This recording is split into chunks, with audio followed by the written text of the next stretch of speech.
Do you want to move your life forward in the most positive way using astrology? Then let's talk about the astrological patterns for January 2022. Let me wish you a happy new year. This begins with a bang because what is happening is we're all working on learning to control our own state of mind, learning to choose how we are going to react to information, how we're going to react to other people's attitudes. That's really the bottom line on a spiritual level for what's happening here. And we begin in January with Venus retrograde. It started the retrograde pattern in Capricorn in mid-December, but of course it entered Capricorn in November. And this is a long transit, and it's significant because it is activating the same degrees that were so powerful in January of 2020 when COVID came about, when all these restrictions and controls and changes in our lifestyle happened. Venus retrograde is advancing that, and we are going to be feeling an incredible acceleration in January all the way until the early part of April. So here we are in January. On the second day of the month, we get a new moon in Capricorn. This is incredibly significant because it aligns with New Year's resolutions. At the new moon, you plant seeds. You begin new thinking.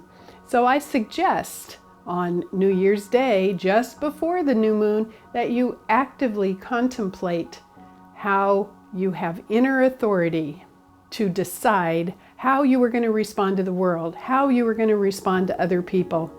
That's what's really important with this. Begin a new structure, begin new habits. The sign Capricorn is ruled by Saturn, and Saturn is the habit maker. We begin January with very important Capricorn energy, Venus retrograde, the new moon in Capricorn, and later in the month, mid-month, Mars enters Capricorn.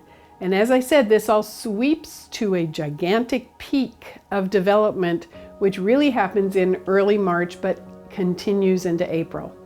This is vital that you begin to develop your inner authority. And this is echoed and reinforced by the fact that the nodal axis has now moved signs, which happens every 18 months. In this case, the north node has moved back into Taurus, the south node in Scorpio. And what this is going to agitate or bring about or develop is this concept of being grounded, being connected with the earth, being connected with instinct. As the nodal axis moves back into feminine polarity signs. This has nothing to do with gender. This is talking about feminine polarity, which is inward and reflective and instinctive and intuitive. This is really powerful. And we're going to have some eclipses that take place at the end of April and into May that advance this. It's all about being in the present moment, being grounded, being in control of your state of mind, as I mentioned before. This is really important. Enhancing all of this development about our state of mind and about our internal structures and about our habits on a daily basis. We have Mercury entering a retrograde in January. It begins on the 14th. It begins the retrograde in Aquarius, but it moves back to the late degrees of Capricorn. That happens later in January, and then it goes direct on February 4th, still in those late degrees of Capricorn. And when it does that, it's going to be activating Pluto. It's going to be conjunct Pluto towards the end of the month. And then Venus is going to come and start into that mix, as I said, when we get to the later part of February and into March. Bottom line here, this is a time to, on a daily basis, be consistent with new habits. Be clear about that. And it doesn't mean rigidity. You have to decide what your inner authority and discipline needs to look like. Some people do well with repetition every day and a structure and that kind of plan, but other people need to be more playful, need to be more spontaneous. But it still boils down to consistency. Do not be afraid of this Mercury retrograde. I recommend you avoid that idea that you have to survive a Mercury retrograde. And I always suggest that you decide to thrive during a Mercury retrograde because it's incredibly productive. This is when we internalize new ideas. This is when we integrate. And this is about daily, habitual thinking patterns, speaking patterns, reactions. This is when you are integrating all of this so that you can be more empowered. Starting mid-month to the end of month, things get really juicy in January. On the 17th, we have the full moon in Cancer, which is really beautiful because this is when you connect with your feelings. This is when you connect with the idea of nurturing and nourishing and comforting yourself, aligning yourself with these new habits, but doing it in a way that nurtures and comforts yourself, not beating yourself up, not being tight with your own discipline. On the 18th of January, we have Uranus ending the retrograde and going direct, which again sends all this electricity out into your system to help you be independent. It's the maverick planet. I just love that. And then later in the month, on the 24th, we have Mars entering Capricorn, and then we have Mercury conjunct Pluto towards the end of the month in the retrograde phase.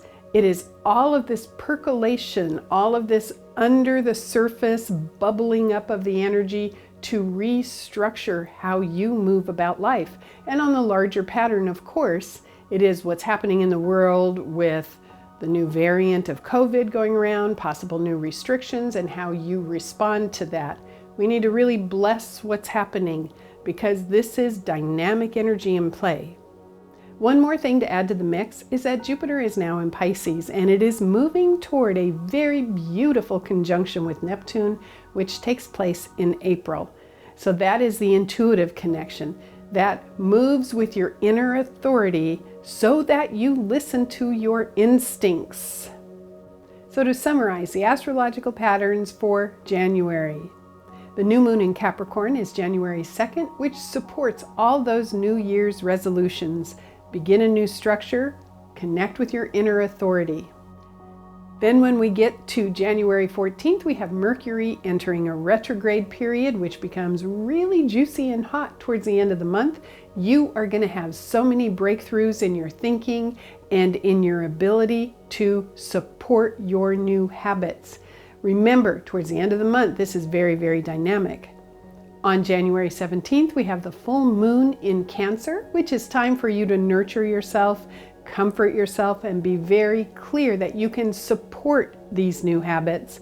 And that's helped along on the 24th when Mars enters Capricorn, which is the get it done Mars. This is when you create lists. This is when you structure your accomplishments to support your goals. This is a very powerful month building to wonderful breakthroughs that want to take place in April and May. So get into your basic foundational structures right now. Decide your habits on a daily basis so that you get to accomplish the goals you have. This is nitty-gritty time. This is personal discipline and personal authority development. I'm sending you so much love and support as we begin this new year. Let's all collectively join into the fact that 2022 can be really wonderful. Thank you. I'm Kathy Rose.